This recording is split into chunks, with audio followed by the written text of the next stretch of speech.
नमस्कार देवियों और सज्जनों, मैं आपका आईना बोल रहा हूं। हाँ, वही आईना जिसे आप हर सुबह देखते हैं। मैं सिर्फ दीवार पर टंगा बेजान शीशा नहीं, बल्कि समय का गवाह हूं। मैंने राजाओं, रानियों, योद्धाओं और कलाकारों को खुद में देखा है। मैं सिर्फ चेहरा नहीं, आपकी कहानी दिखाता हूं। आज मैं आपको अपनी कहानी सुनाना चाहता हूं। पानी की एक बूंद से लेकर आपके स्मार्टफोन के कैमरे तक, यह इंसान की खुद को देखने की चाहत की कहानी है। सोचिए, जब पहले इंसान ने शांत तालाब में अपना चेहरा देखा होगा, शायद डर, शायद हैरानी। वही मेरा जन्म था, पानी के रूप में। इंसान की खुद को जानने की यात्रा यहीं से शुरू हुई। वह बार बार पानी के पास जाता, खुद को पहचानने की कोशिश करता। मैंने सभ्यताओं को बनते बिगड़ते देखा है। मैं आपके घर का सदस्य हूं, लेकिन मेरी जड़ें इतिहास में हैं। आज जब आप मुझे देखेंगे, तो मुझ में छिपे हजारों साल के इतिहास को महसूस करेंगे। तो चलिए मेरे साथ इस सफर पर। देखिए कैसे एक साधारण सा शीशा इतिहास का सबसे बड़ा राजदार बन गया। मेरा सबसे पहला रूप था शांत झीलों और तालाबों का पानी। जब सूरज की रोशनी पड़ती, तो मैं चमक उठता था। इंसान जब पानी पीने झुकता, तो उसे अपना अक्स दिखता, जैसे कोई जादू।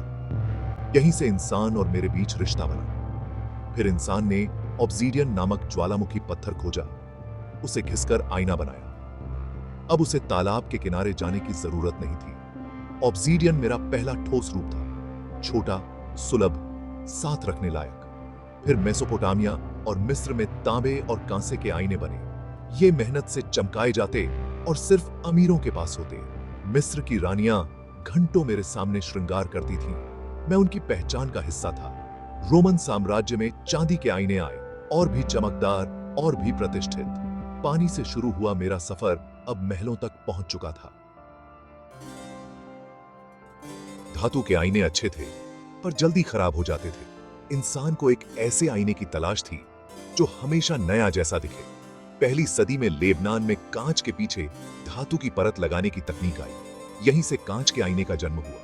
15वीं सदी में वेनिस के कारीगरों ने कांच के आईने बनाने की अनोखी विधि खोजी। वेनिस के आईने इतने साफ और चमकदार थे कि पूरी दुनिया हैरान रह गई। वेनिस ने इस तकनीक को गुप्त रखा। कारीगरों को मुरानो द्वीप पर रखा जाता था। राज लीक करने पर मौत की सजा थी।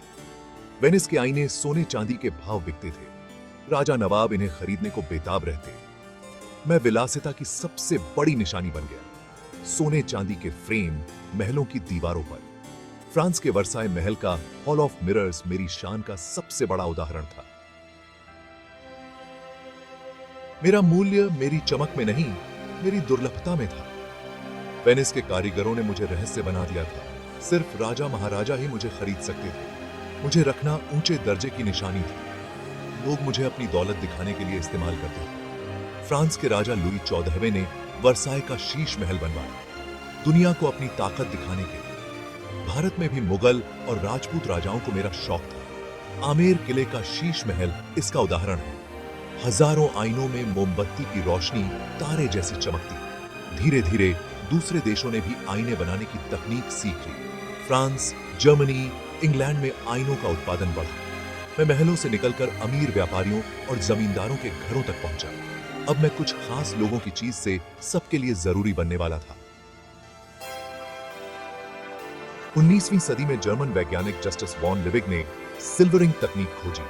कांच के पीछे चांदी की परत लगाना अब आसान और सुरक्षित हो गया। इससे आईनों का उत्पादन सस्ता और तेज हो गया। मैं अब हर घर, दुकान, होटल, दफ्तर में पहुंच गया। मैं विलासिता की वस्तु से रोजमर्रा की जरूरत बन गया।